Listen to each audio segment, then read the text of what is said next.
Mr. Speaker, ladies and gentlemen of the House, this is day 3 of the day in which this body meets, and representation of the 46th House District has not or is not occurring because Delegate Herring has not been seated. Therefore, Mr. Speaker, I move that the clerk report the certificate of election, that the delegate be sworn in and seated in this chamber as a member of the House of Delegates. Gentleman from Henry, Mr. Armstrong, moves that the clerk report the report from the State Board of Education, the certificate of election for the State Board of Elections, the certificate for the 46th Legislative District. As many as favor that motion will say aye. Sufficient up. Are you ready? As many as favor the motion will vote aye.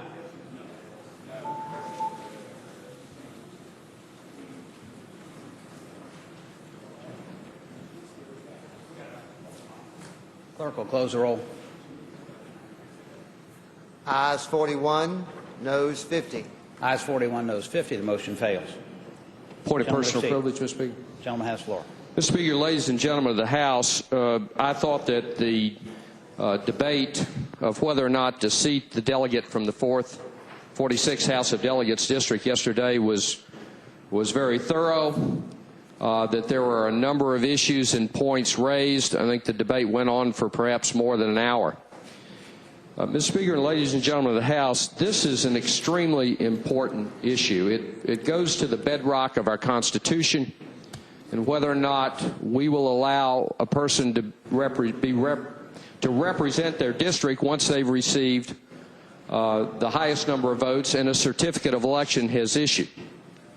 Mr. Speaker, ladies and gentlemen of the House, I think that the issue is so weighty and so important that today I will have delivered to the Office of the Attorney General a formal request for an Attorney General's opinion on the question.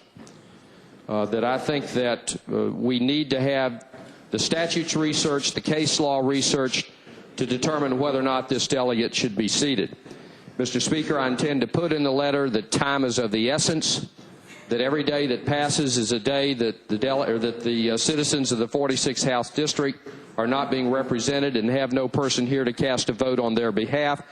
And Mr. Speaker, I hope that you would join me in communicating with the Attorney General the importance that he render an opinion with all due speed. Thank you, Mr. Speaker.